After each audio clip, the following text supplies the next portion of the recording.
Welcome to Travel Secrets with me, Tanya Rose, the podcast sharing wisdom for fellow travellers. Each week, I ask my guests to reveal their 6 travel secrets and the holidays and adventures that surround them.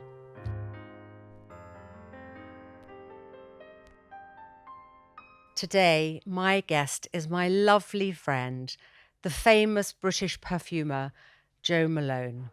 Jo and I have known each other for many, many years, and I adore her husband and business partner, Gary, and I cannot believe that your son, Josh, has already finished at university. It's extraordinary. Life has gone so quickly. I was very lucky to be one of the people who actually had a facial when Jo was a facialist. And then I was one of the people who queued up for hours and hours in Walton Street to get the perfect Christmas present with the cream box and the black bow. My signature scent for over 20 years has been red roses until 2019 when I switched to JoLoves, and now it's Rose Petal 25. Which I think you created to celebrate 25 years as a shopkeeper. Yeah, I did. And it's honestly, it's my scent. Everyone says, oh, Tanya Rose is coming because of Rose. So thank you for that. Jo has travelled all over the world. She has created scents from her visits all over the world. And I cannot wait to hear your travel secrets. Oh, welcome, lovely. Thank you. I mean, it's so lovely. We've known each other. I was thinking this morning, 40 years, I think. I know.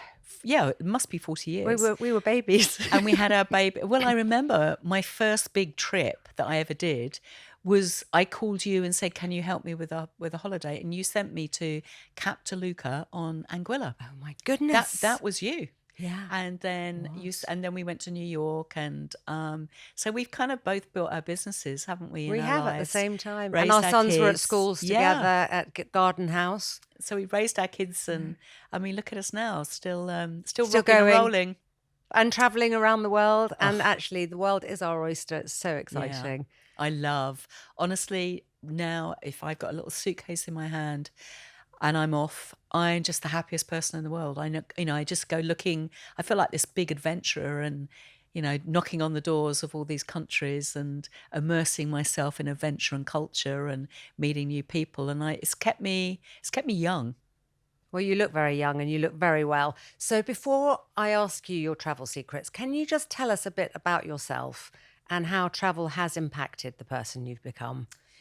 Well, I grew up in a family where there was no money, so there was no travel at all. I don't think we ever went abroad. We went to Cornwall, I think, once a year as a family. But as I grew up and I started to, make my fortune, and there was enough pennies in the bank account at the end of the year, I wanted to travel. It was always an appetite.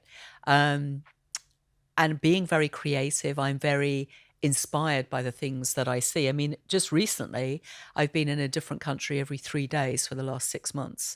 That's amazing. And I think actually I'm back here in the UK for 7 days, which is the most I've actually been in one country for quite a while. But I love it. I love the inspiration.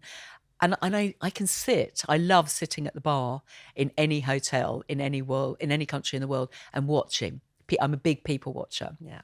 And then I'm able to create. So it like kind of feeds me. It feeds my imagination, and I start to imagine. And then everything I see, because of my synesthesia, which is where my brain is wired slightly differently, I see color, and I can smell fragrance straight away. Really? And so I'm able to look at everything I'm looking at and seeing, and then I can formulate fragrance very easily. So it's the most natural thing in the world, and I feel very privileged to still be able to do that. And 3 days on a plane. I mean, I thought I travelled a lot, but that is extraordinary. I mean, do you get jet lag? I did so Australia, I can get it, but actually I don't live in the UK anymore. I live in the Middle East, in Dubai, which I'm is my home now. I can't wait to hear about that. Absolute home. But it's so much easier that side of the world because of the time difference. So actually I haven't had jet lag once this year. I'm just thinking back.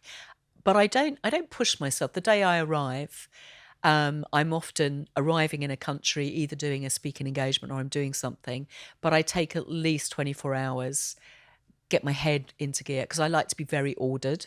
Yeah. get everything into place, unpacked. And Gary and I travel with a suitcase that has things from home, like our, cashmere rug on the bed, photographs, all of those things. So wherever we are in the world, we set up home. That's my How job. lovely. He sets up the office, and that's our home for however long we're there. And does Gary travel with you every 3 days as well? Unfortunately, yes. Oh, lovely. I'm on my own on a flight, which I have to say I like my own company. But yeah, no, he is, and it's a joy because it means that we live the adventure together.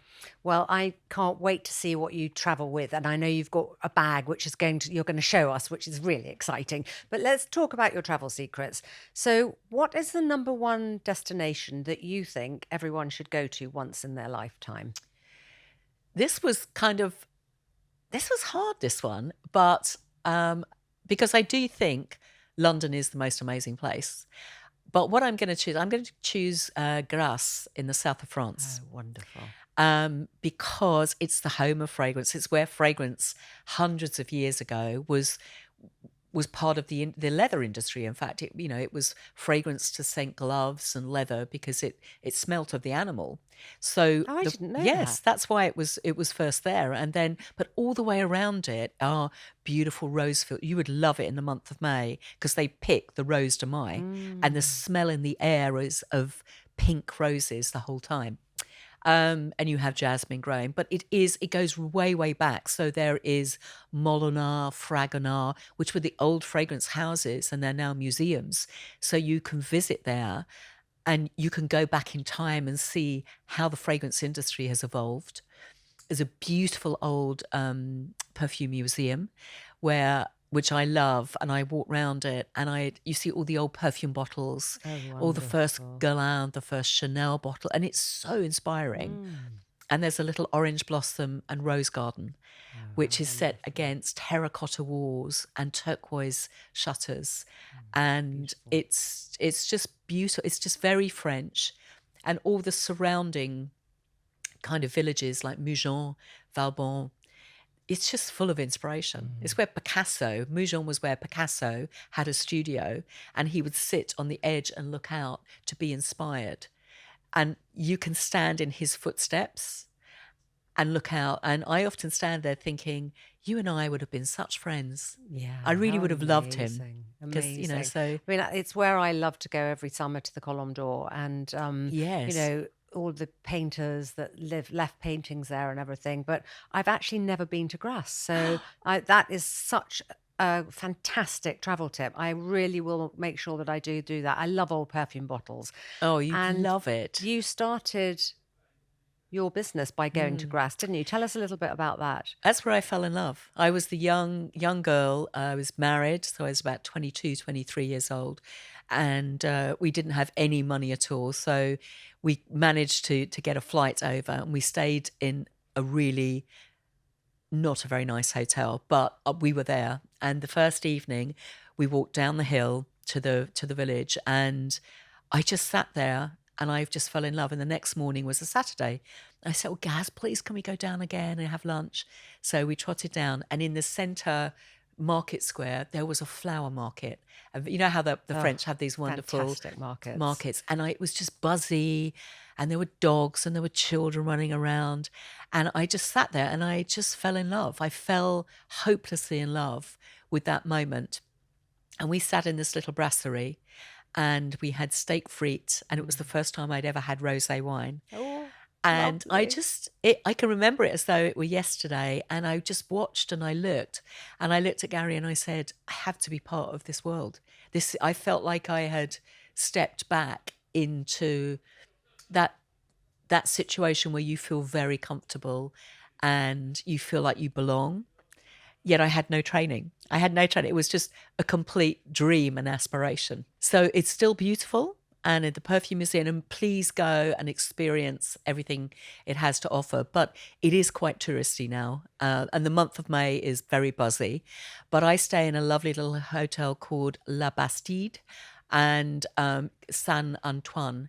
And it is a proper little French hotel, beautiful rooms. It's got the most beautiful terrace and it overlooks Grasse. So in the morning, you go and sit on the terrace, have your breakfast, which is divine, and your coffee, fresh juice, and you can smell the jasmine as it's been picked or it's wafting, and you overlook. It's just like being in the middle and part of a beautiful painting that Monet would have done. Is that the hotel that has a wonderful Michelin star restaurant Yes, as it well? does. I've heard about that, yeah. I kind of like the plat du jour. I'm not a Michelin star girl. I Neither don't am like I. fussy food, so I like. But they do the most wonderful cheese soufflé and house rosé. Very good Perfect. I love the plat du jour as well. And when we're in the south of France, we have the plat du jour wherever we go because it's also usually the best thing. and simple. Yeah, Yep. very steak free. Perfect, perfect. Let's talk about your most unexpected travel experience. So this is going to sound really strange because when I travel, I fall in love most of the time. And just recently, we went to a beautiful wedding. The wedding was beautiful, but it was Lisbon. And I was so disappointed with Lisbon. Really? And I wanted to fall in love with this place. So the wedding was beautiful, by the way. That was wonderful. But we stayed for an extra 10 days. And I wanted to find inspiration so I could create. And it just didn't get me. It didn't get under my skin, which is very unlike me. And I came away just feeling like I've got to give it another chance. I've got to go back and try again because everybody loves Lisbon. But I just didn't fall in love with it. And I didn't, we didn't have an unhappy, it was a lovely hotel, all of those things. But I didn't like the beach there. I didn't like the city very much. And I just, maybe I just turned left and I should have turned right. I don't know. Do you know, it's so interesting because when I had Luke Evans on this podcast, we were talking about Ibiza. And he said the first time he went, he absolutely hated it. And the second time he went, because he thought, I have to give it another go, he went with Kelly Hoppen, who knows the island very well. And so he then fell in love and now he's bought a house there. He adores Lisbon. And he said that he took his parents to a very fancy restaurant and he knew that it was not going to be right. It was a Michelin star. He thought, this is not what my parents and I want. So they actually got up and said, I'm so sorry, we're leaving. And he said they did that. They turned left instead of right. They went down a tiny alley. They found this amazing family-run restaurant, and the owner stood up and started singing Fado. Oh, and he fell. I'm going to send you the name of that, okay, and so I maybe have to you go give there. it a go. Do you know what?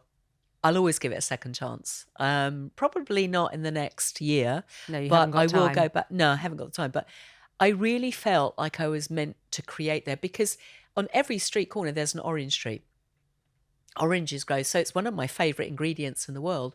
But it's just inspiration, and I've got this big thing that no one owns creativity. Yeah. And it walks past you, whispers in your ear, and says, follow me down the street. And I'm a big wanderer, and creativity just decided not to whisper in my ear. And so, because I was so hungry to create something, I think maybe I tried too hard. I don't know. Maybe so you didn't I will just let it whisper past you. Yeah, but I just didn't fall in love with it. And, the whole experience, apart from the wedding, which was beautiful, and I did love, we went to this beautiful house in the middle of a conservation area, and it was one long table of 200 people under the trees. Wow. That was beautiful. Wow, that's incredible.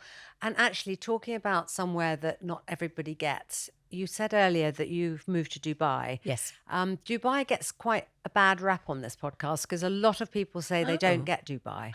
So tell me a little bit about Dubai and what you love about it. Well, spend 10 minutes with me and you'll fall in love with it. So we had this big life adventure. We decided, Josh was out of university. He graduated. He decided he didn't want to be part of any of the JoLoves business, which is fair enough. And so it kind of freed Gary and I, and we never had a gap year. I've never had a time. And I thought, I'm going to take a gap year and I'm going to find myself and I'm going to find the 5 senses of Jo and all of these things. And we were holidaying in Dubai. And I was sitting by the pool and I thought, I wonder if I could come and live here just for a few months. That was all it was. And that was 3 years ago. Wow. And we are very lucky. We have our golden visas. Does that mean you can live there? 10 years, yeah. Right. We can live there for 10 years. We've built a business there, which is very different. It's a creative consultancy business. And my goodness, the adventures I'm having are unbelievable. But Dubai I'm not part of that bling Dubai. I love Dubai for the creativity, the opportunity. It's like a banquet of opportunity. And they're so positive, aren't they? And anything is possible there. It's very safe, so safe. Like, I've left my handbag on the beach when I wander around. It's still there 48 hours later. No one would touch anything. Women are safe when they go out in the evening. There's a lot of expat community. So I have a lot of Australian friends, a lot of Brits as well, Scottish.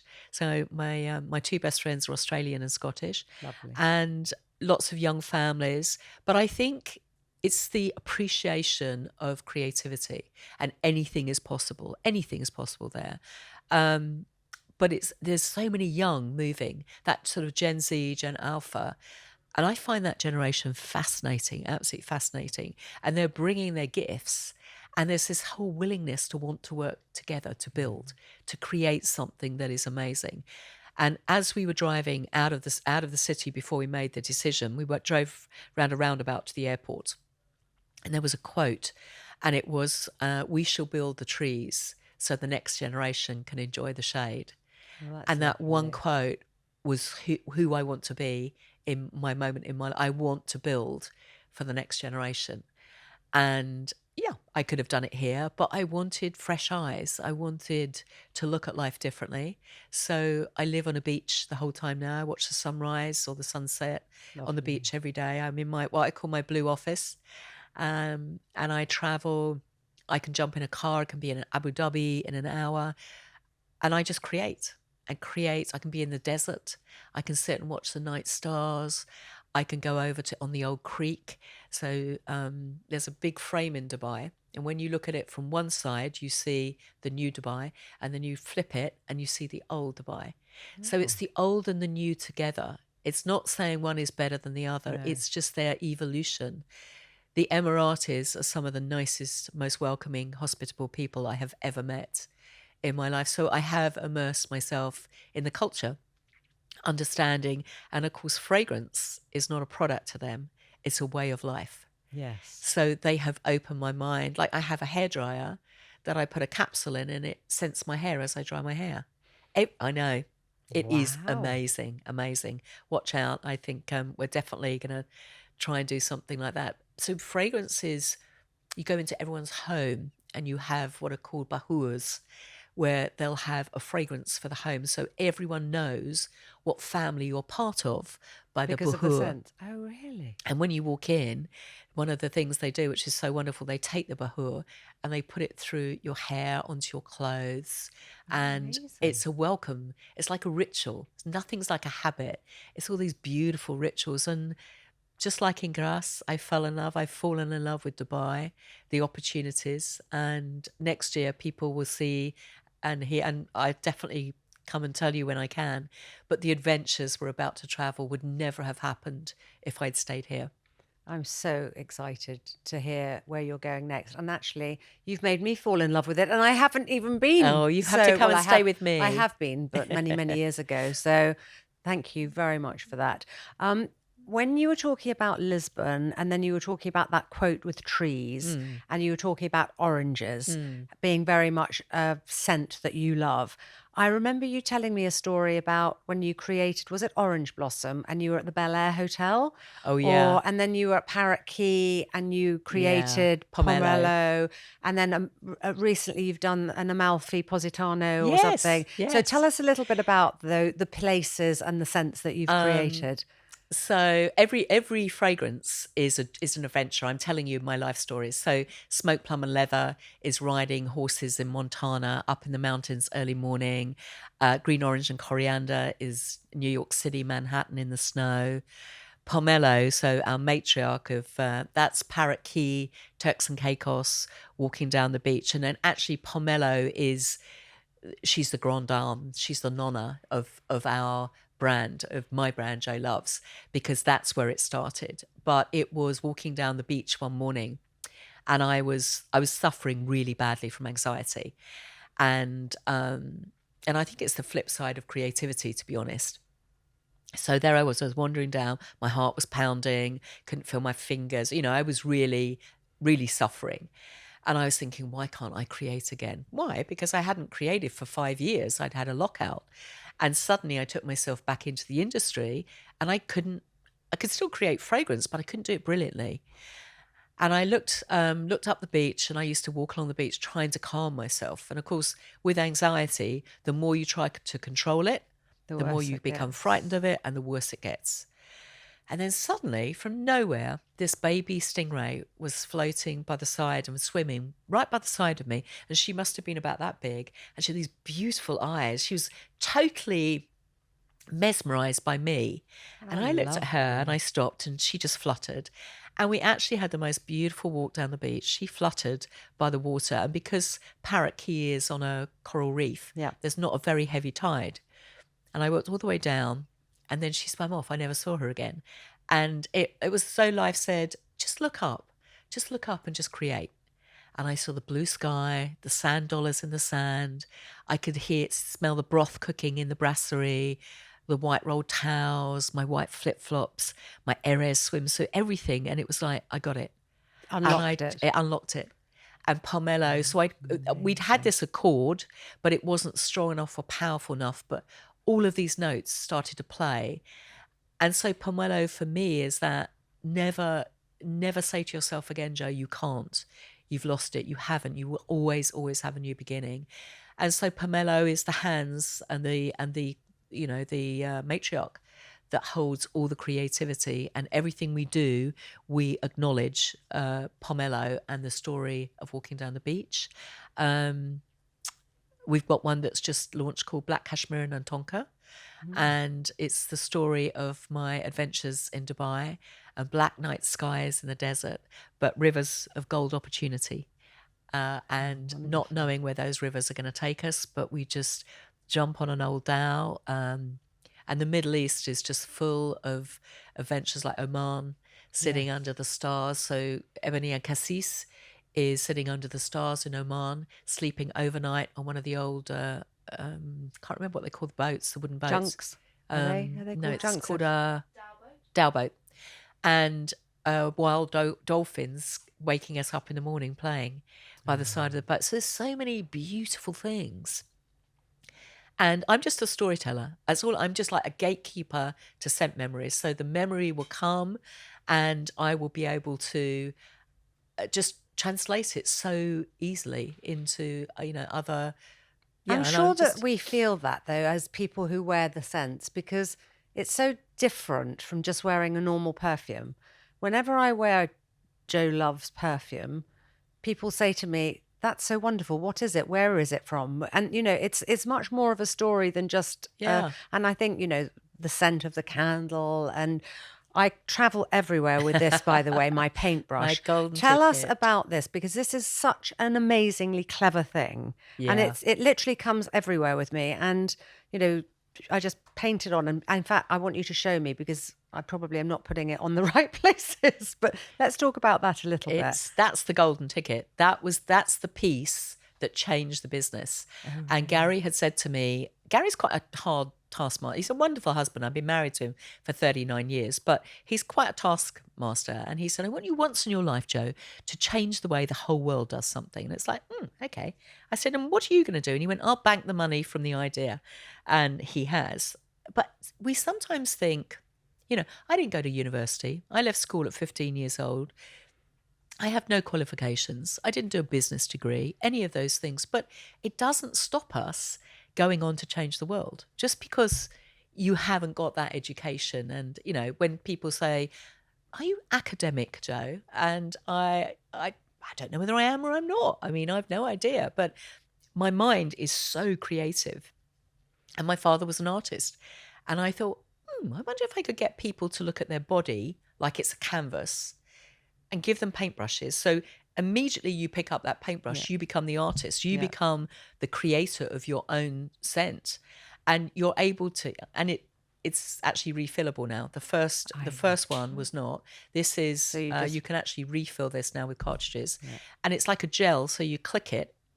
But again in Dubai, when I'm there and I'm around the pool and it's really hot, if you put them all in ice buckets, and you then just paint yourself before you go to lunch with ice cold cologne.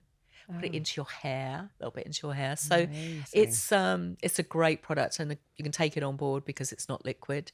But coming back from China in the last week, I was in Shanghai, and there's a young woman called BB King she's got millions and millions of followers, and the young just adore her. And she said something so interesting. She said, when I pick up the paintbrush and I paint myself, I become that character for the day.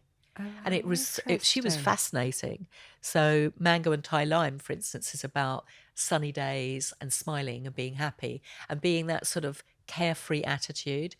She said, I become that person when I paint myself. And it was such an interesting way to hear someone else, how they felt about my fragrances that I create. But it is such an unusual, nobody's done this. No.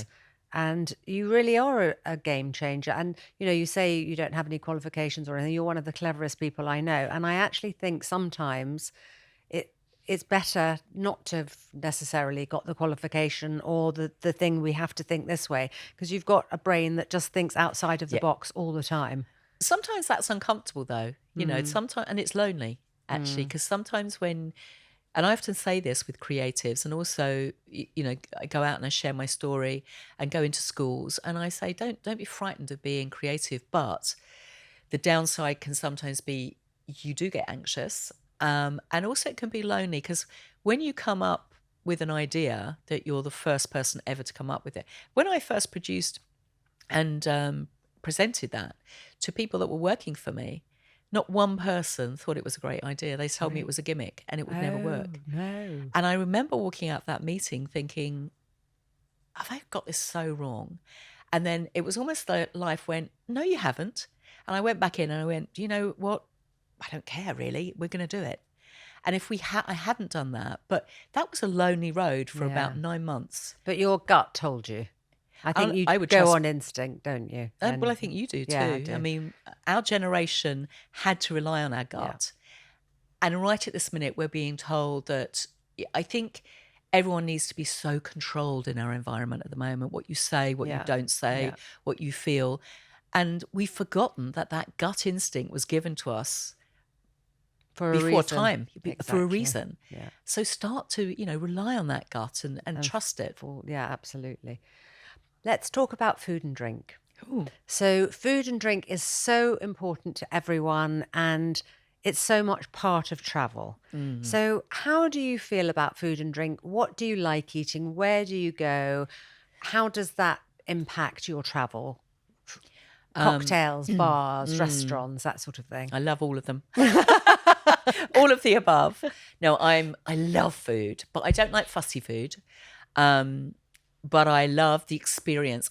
Food for me is entertainment as much as sustenance, I suppose. And I like kind of quite simple food, like a steak frite. I love that. But I love the creativity. I love it when food performs for you, like smoke or... Oh, yeah. I love texture. And I think if I didn't do what I did with fragrance, I would definitely be in food, without a doubt. And I'm lucky enough sometimes to be invited by hotels to take over the menu and create menus. So I think next month we're heading to Jakarta and Singapore with the Shangri-La, I think it is. And I help do all the menus. So for a week. For all the meals or for tea or often just a restaurant. So I can do a Jo menu and then we'll bring all my ingredients into it. So we're storytelling the whole time. People love that. Really love amazing. That. But I just love creativity. I love creative people. I love sitting in, chef's table, but I like being in the kitchen and watching it all happen. Are you a good cook? I'm good at certain things. I wouldn't say I'm the best cook, but I can cook the best roast chicken. Do you know what the key to roast chicken is? No. Ice cubes. Really? So you put lemons lemons and ice cubes in the cavity of the chicken. Oh, And you right. roast it with salt and pepper and olive oil. And what happens is it roasts and steams. So it comes out and it is so tender. I'm sure I've had a roast chicken in your house in London, and I probably did think it was absolutely delicious, but I did not know it had ice cubes in it. I'm going to tell my son, who's a very good cook, to put ice cubes into the cavity. Very good. And I know when you started your businesses, you were mixing things like you were cooking almost, weren't you? All the Yeah. scents and the face creams and that sort of thing. So although it's not food, you are creating that sort of potion, aren't you? Well, have you ever come to the Tapus Bar? The Tapus Bar in JoLoves. I haven't actually done it. Right, No. right. We have to sort that out. Yeah. So it's a scent tapas bar. You come and you sit down and you feel like you're about to eat, and you have 3 courses of tapas, and you sit there with a menu. Your first course is a tagine full of bath cologne. So everything comes from the kitchen. The second course is shower gels from cocktail shakers. And the third course is veloute guns with body lotion, and then we paint you all with fragrance. So, and we call it our first kiss. The moment we kissed you for the first time. It's free of charge. We don't charge for it. And you come and you experience things.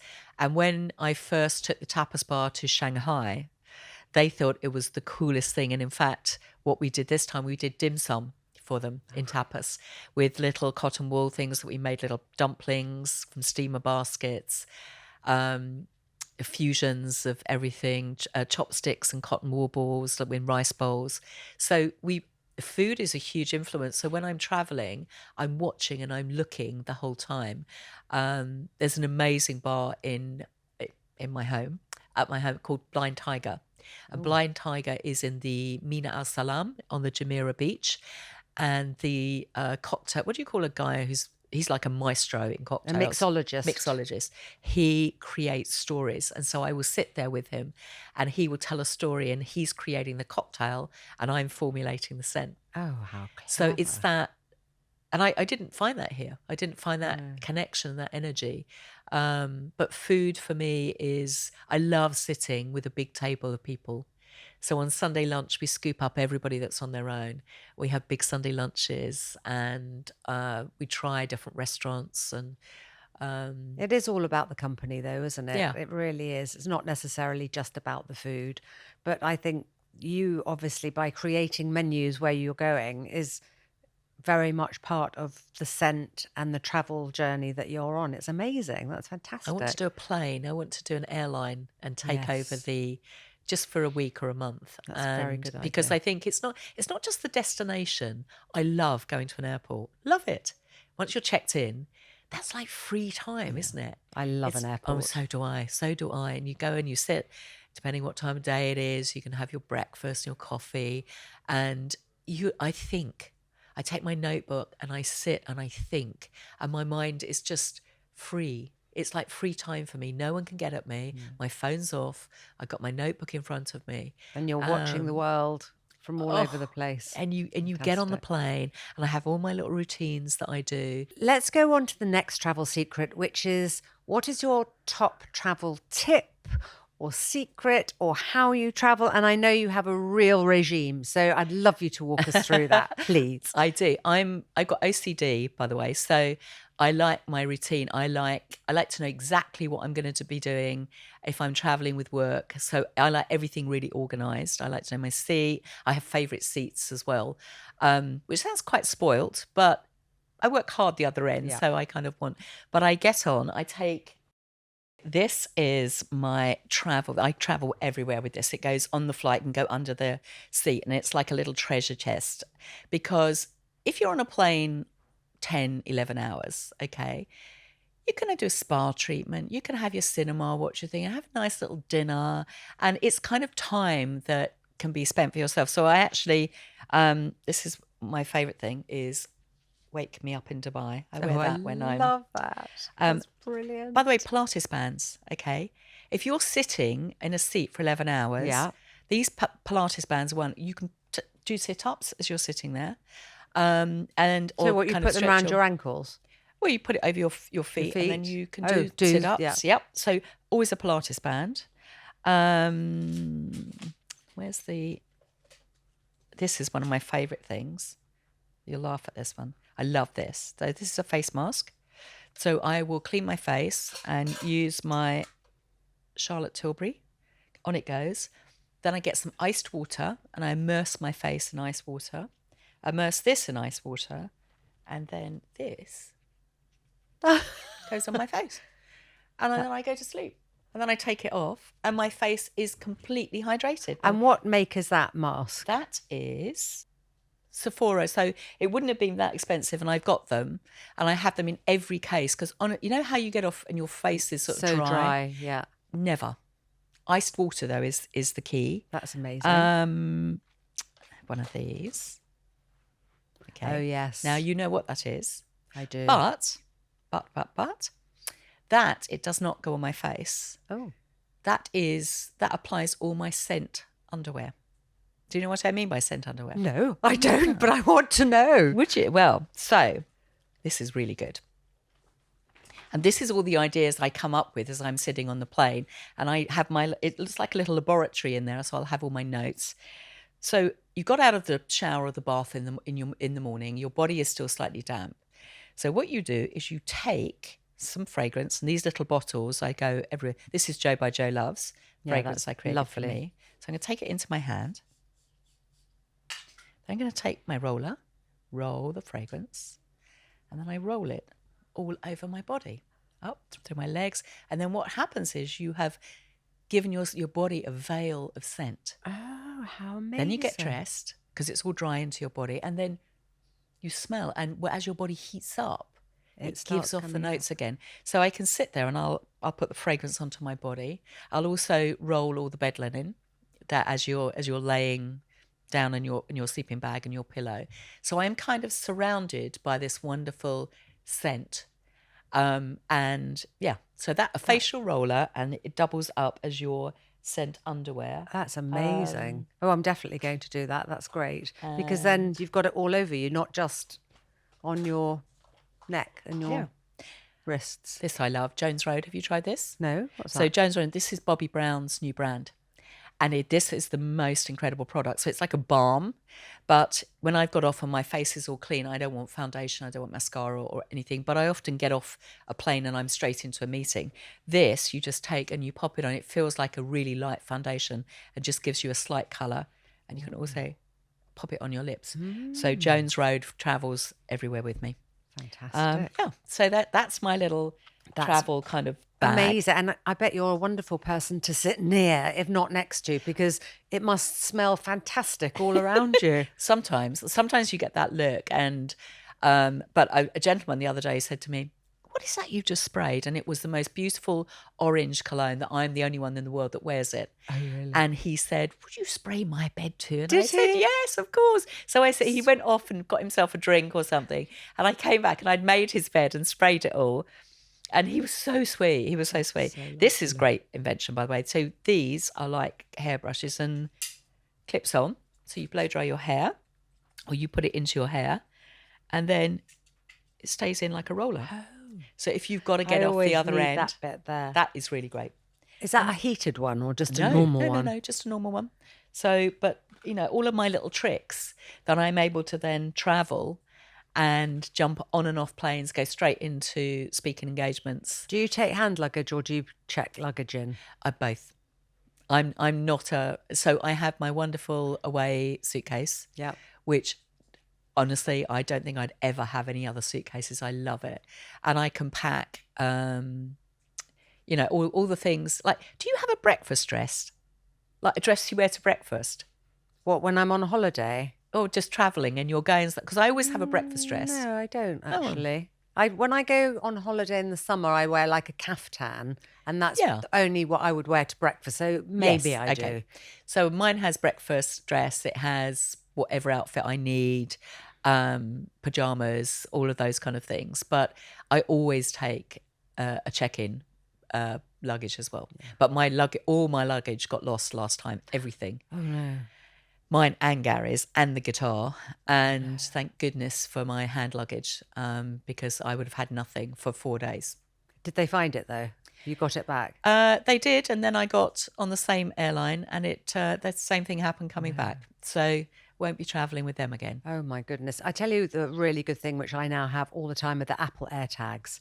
Because if Oh, you put one of those in your bag and then it's like Find Your on the phone, it can tell you where it is. oh, So, for example, if they leave it in Dubai and they say, we don't know where it is, you can actually see exactly where it is. oh, I'm It's, going to get yeah, those. That's a honestly, great just idea. walk into the Apple store and get them there. It's Oh, so worth it. And then 30 thank quid or you. something. So let's go on to your most poignant travel memory. You've got so many memories from so many places, but what's your most poignant travel What memory? that's really held my Yes, soul. yeah. This is an easy one. So 4 years ago, when Josh went off to uni, he said to me, "Can we go on a family adventure before I go off to America?" And we went to stay at a place called Thula in 2 hours from Durban to an elephant conservation project because I adore animals. Lovely. I adore dogs, horses, but I adore elephants. Oh, Absolutely adore them. lovely. And so this is run by a woman called Francois, a French woman. She was married to an amazing South African man called Lawrence, and they rescued 12 rogue elephants nearly 21 years ago. And Lawrence decided that the land he had, he knew nothing about conservation. So they took the elephants kind of on board. And now they're a wonderful big herd, but we went to see them. Oh, how You're not allowed to wonderful. touch them, they're wild, but they come as closer than you are to me.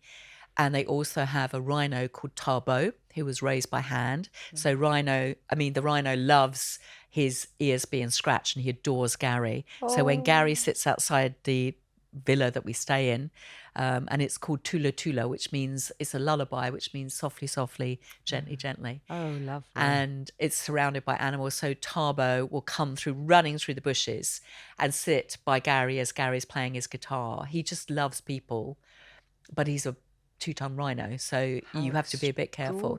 The most poignant moment for me, we had to do a rhino dehorning because he has a guard with him the whole time to protect him because of poaching, which is horrific. And seeing what the animal has to go to in order to keep them alive is one of the worst things. And I will never forget that day. My beautiful friend Francois, the smell of because you have to dart them, put them down to sleep.